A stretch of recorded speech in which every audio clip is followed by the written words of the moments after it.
Garmaigat Las Cancorla, and to thank Minister Humphreys for being here to take this topical issue on what is a matter of crucial importance for many people who have applied for the pandemic unemployment payment and who have encountered what can only be described as a bureaucratic mess.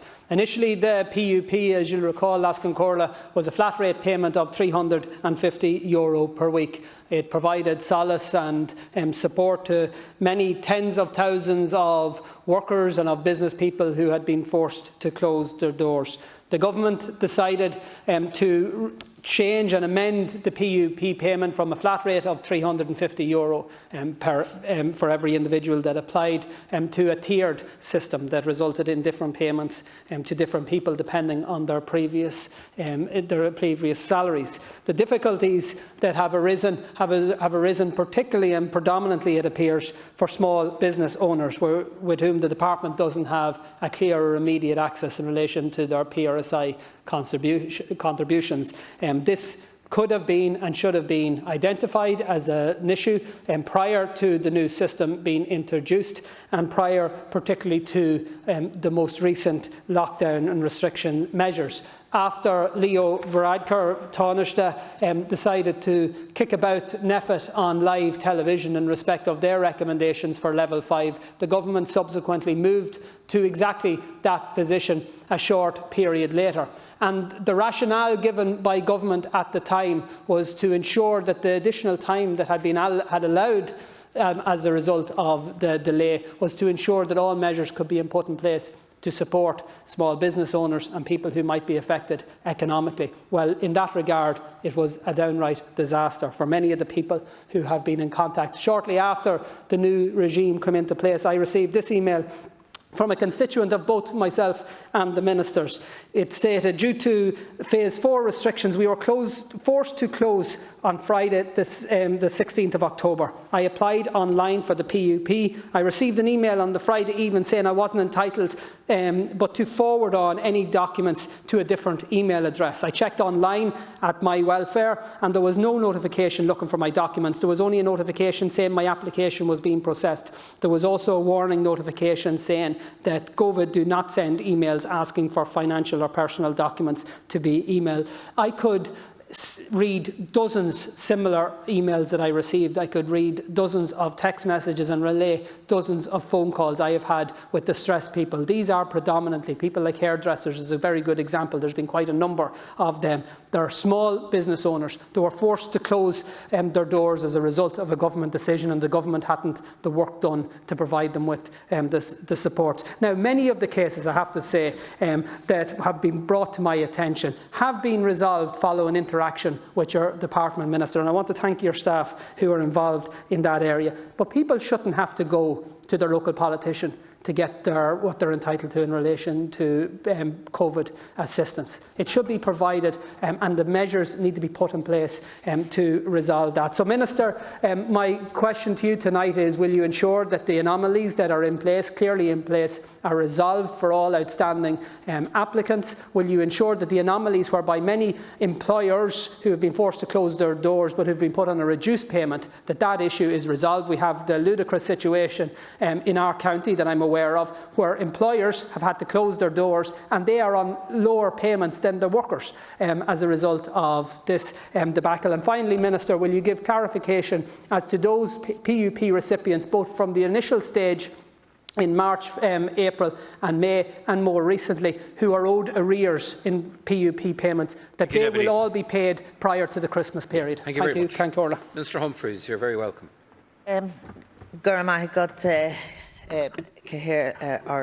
Cancórla, and just want to say thanks to Deputy Carthy, my constituency colleague, for raising this issue.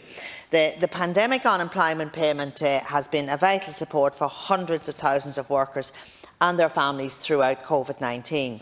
Since March, my department has issued over 12 million payments to over 800,000 people.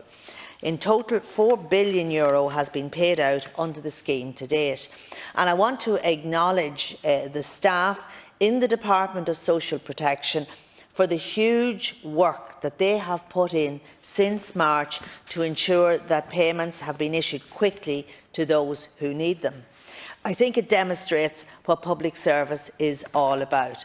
And I want to assure the Deputy that the matter he has raised today does not relate to errors in the records of my department. In relation to the pandemic unemployment payment, the department uses earnings data supplied by the Revenue Commissioners for 2019 and 2020 in the case of employees, and 2018 and 2019 in the case of self-employed people. Where difficulties in verifying records have arisen in a small number of cases, it is typically due to outstanding or late returns, delays or non-compliance in the recording or reporting of income and earnings to revenue. And the Deputy will appreciate that if a person is working or self-employed, they are liable to pay PRSI. And it is reasonable, therefore, to expect that a person claiming the pandemic unemployment payment would have a recent and verifiable record of PRSI. Where a person has applied for PUP and my department cannot find any record of PRSI contributions or earnings, it contacts the people concerned and asks them to submit evidence of employment, for example, a payslip. Where people provide evidence, their claim is put into payment as quickly as possible, generally within a week of receiving the information. Dedicated teams are in place in my department to follow up on all replies as quickly as possible. And I'm glad, Deputy, that a lot of the instances that you have raised have subsequently been resolved. The staff of my department are working, I have to say, morning, noon and night to process payments efficiently and quickly. Since the start of October alone, they have processed and paid over 200,000 new PUP claimants. And to put that in context, is actually the equivalent to a full-year claim load in a normal year.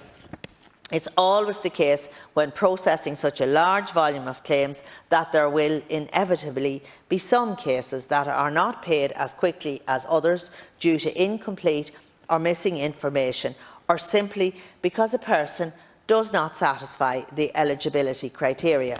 As I have said, where that happens, my department contacts the individuals concerned, and when the necessary information is submitted, they are put into payment as soon as possible. And just also to say to the Deputy, in terms of the arrears, that I'm pleased to say that my department has been working very hard on getting the arrears issue resolved, and yes, we do hope to have the arrears paid prior to Christmas.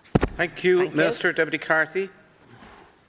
I want to thank the Minister for the response. What you've outlined, Minister, is how the system is supposed to work and how it should be working. But I have to say, on a daily basis, new cases are coming to my attention, and we need to get this matter resolved, because I can't go back to those people who we both know in many cases and tell them that essentially the department says it's their fault that they haven't received payment. These are hard-working people who want to open their business in the first instance. They want to get back to work. That's their primary objective. But in the meantime, they want a little bit of support. Remember, these people don't have payment breaks in relation to the banks that they had previously, and in many cases they're coming under pressure from landlords and the like. So they're asking you, Minister, to step up on their behalf. I can tell you, Minister, I was speaking to some of them today, and people who were affected by this debacle and others, many of whom were less than impressed by your own speech today when you decided to go defend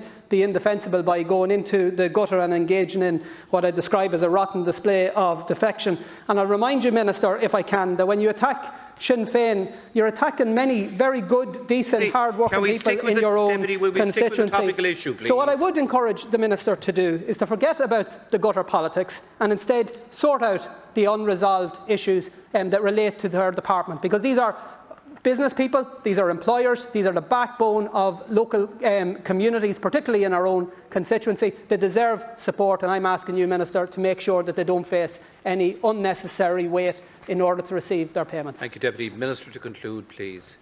Thank you, Can Corla. Well, I'm going to stick to the issue in hand here, Can Corla, so I'll answer that. So I want to again reassure the Deputy that my department is doing everything in its power to process payments as quickly as possible. The vast majority of claims have been put into payment without any issue. This week, for example, PUP payments have issued to over 342,000 people. I'm advised that there was an issue with about 1% of the total claims. Where that happens, the department contacts the individual involved and when they provide the necessary information, they are put into payment.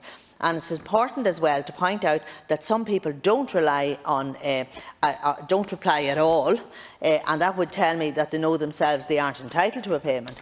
In fairness, we do need to have checks and balances in place, Deputy, because at the end of the day this is taxpayers' money.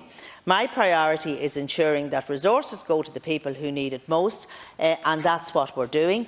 For self-employed individuals, my department has recently received an update from the Revenue Commissioners on the 2019 self-assessment returns. However, as these returns are filed on an annual basis and the deadline for filing is the 10th of December 2020, some returns will be outstanding. And can I just say that if you have any specific individual cases that you want me to check, Deputy, I'm happy that if you send in the details and I'll ask my officials to examine it. But just to say that I have to say, you know, for many, many years the self-employed got nothing. There was no support available to them and no assistance available to them. But thanks to the legislation that was passed in 2019, for the first time ever, self-employed people who pay PRSI can get this unemployment support, and that is only right and proper that they should. And I'd just like to say that my department is here to help people, and it's not to put obstructions in their way. We're here to help people at what is a very difficult time for everybody.